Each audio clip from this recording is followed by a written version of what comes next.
السلام علیکم۔ Happy healthy life channel کے ناظرین کو خوش آمدید۔ ناظرین، آج کی ویڈیو ہماری ہائی بلڈ پریشر کے بارے میں ہے۔ جن حضرات کو ہائی بلڈ پریشر ہو وہ حضرات اس ویڈیو کو پورا سنیں اور اچھے سے سمجھ لیں کہ ہائی بلڈ پریشر کی بیماری اگر آپ میں پائی جا رہی ہے تو آپ ٹینس نہ ہوں۔ بس صرف یہ 4 بدلاؤ اپنی زندگی میں کر لیں اور ہمیشہ کے لیے اپنے ہائی بلڈ پریشر کو خود کنٹرول میں کر لیں۔ مطلب آپ کو صرف اپنی روٹین اور اپنی خوراک پہ بس تھوڑا سا فوکس کرنا ہوگا اور اپنی روٹین کو تھوڑا سیٹ کرنا ہوگا۔ آپ ہمیشہ کے لیے ہائی بلڈ پریشر سے جان چھڑوا پائیں گے۔ ہم اور ہمارے سسٹم میں اپنی روٹین اور خوراک کو بدلنا بہت بڑی ٹینشن سمجھا جاتا ہے۔ بس ایک گولی بلڈ پریشر کی کھا لو کافی ہے۔ گولی کو کھانا ترجیح دیا جاتا ہے، پر اپنے لائف سٹائل کو بدلنے کی کوشش کم ہی لوگ کر پاتے ہیں۔ تو ناظرین، ایک بات اچھے سے جان لیں کہ جو لوگ اپنی زندگی اور اپنے جسم سے مخلص نہیں تو وہ کبھی بھی اپنی زندگی اور اپنے جسم کا خیال ہی نہیں رکھ پائیں گے۔ لیکن ایسا کرنا آپ کے لیے کسی بھی ٹائم نقصان دہ ثابت ہو سکتا ہے، کیونکہ علاج اور پرہیز بھی انسانی زندگی اور جسم کے لیے بہت ضروری ہے۔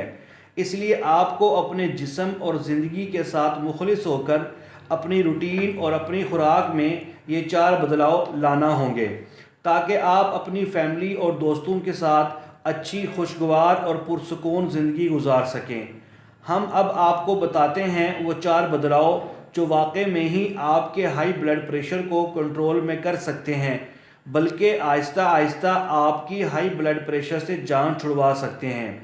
اس میں پہلا بدلاؤ، پہلی تبدیلی، آپ کو اپنی خوراک میں نمک کی مقدار کم کرنا ہوگی، کیونکہ جب ہم نمک کھاتے ہیں تو ہماری باڈی میں سوڈیم ریلیز ہوتا ہے اور زیادہ مقدار میں سوڈیم کی وجہ سے ہماری وینز پتلی ہونا شروع ہو جاتی ہیں اور خون بہت مشکل سے اس میں بہہ پاتا ہے اور پریشر کریٹ کرتا ہے۔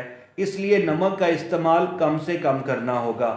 اور دوسرا بدلاؤ، اگر آپ کا وزن بڑھا ہوا ہے تو اسے آپ کو نارمل رینج میں لانا ہوگا۔ بہت سارے لوگ الگ الگ طریقے بتاتے ہیں کہ یہ کھا لو، وہ مت کھاؤ۔ اپنی لائف میں ایک چیز سمجھ لیں کہ آپ کو میٹھا کم سے کم اور تیل کی چیزیں بھی کم سے کم کھانی ہیں، کیونکہ میٹھے اور تیل میں سب سے زیادہ کیلوریز ہوتی ہیں، جس کی وجہ سے آپ کا وزن بڑھتا ہے۔ اگر آپ وزن کم کرنا چاہتے ہیں تو میٹھا اور تیل کو اپنی خوراک میں کم کرنا شروع کر دیں، جس سے آپ کا وزن کم ہو کر آپ کا high blood pressure normal range میں آنا شروع ہو جائے گا۔ تیسرا بدلاؤ، آپ کو اپنی جسمانی ایکٹیویٹی بڑھانا ہوگی۔ اگر آپ کی بیٹھنے کی جاب ہے، آفس میں یا کمپیوٹر پہ یا کسی اور جگہ پہ جس میں آپ کا بیٹھنے کا کام زیادہ ہے، ایسے ٹائم پہ آپ کو زیادہ ایکٹیو اور الرٹ ہو جانا چاہیے۔ اپنی فزیکلی ایکٹیویٹیز کو بڑھا دینا چاہیے۔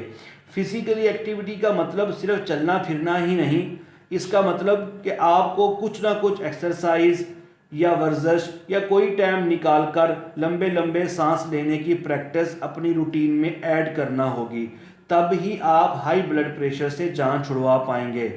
چوتھا بدلاؤ، سٹریس مینجمنٹ، کیونکہ تناؤ کی وجہ سے ہماری باڈی میں الگ الگ ہارمونز ریلیز ہوتے ہیں اور اس ہارمونز کے ریلیز ہونے کی وجہ سے ہماری نسیں، وینز جس سے بلڈ فلو ہوتا ہے وہ پتلی اور سکڑنا شروع ہو جاتی ہیں، جس سے بلڈ کا راستہ رکنے لگتا ہے، جس سے ہائی بلڈ پریشر کریٹ ہوتا ہے۔ تو سٹریس کو مینیج کرنے کے لیے ہمیں سمجھنا ہوگا کہ سٹریس کس وجہ سے ہو رہا ہے، اسے ختم کرنا ہوگا اور اپنے لیے دن میں کچھ ٹائم ایسا نکالیں جس میں کچھ بھی نہ ہو، صرف آپ اور آپ کی زندگی ہو۔ مطلب کچھ ٹائم اپنے لیے نکالیں، سکون سے اور ریلیکس ہو کر اپنے مائنڈ کو ریلیکس کریں، اچھا سوچیں، لمبی لمبی سانسیں لیں، اپنی زندگی کو اور اپنی باڈی کی نعمت کو محسوس کریں۔ خلاصہ، اپنے سٹریس کو سلو ریلیز کرنا شروع کر دیں۔ ناظرین، ایک بات اچھے سے سمجھ لیں کہ ہائی بلڈ پریشر، جسے ہائپر ٹینشن بھی بولا جاتا ہے، لائف لانگ چلنے والی بیماری ہے۔ اگر آپ یہ 4 بدلاؤ اپنی روٹین میں سٹارٹ کر لیتے ہیں تو آپ کو کبھی بھی ہائی بلڈ پریشر کا سامنا نہیں کرنا پڑے گا، آپ ایک نارمل اور پرسکون لائف جی سکیں گے۔ ناظرین اب اجازت، پھر ملتے ہیں نیو ویڈیو کے ساتھ۔ شکریہ، اللہ حافظ۔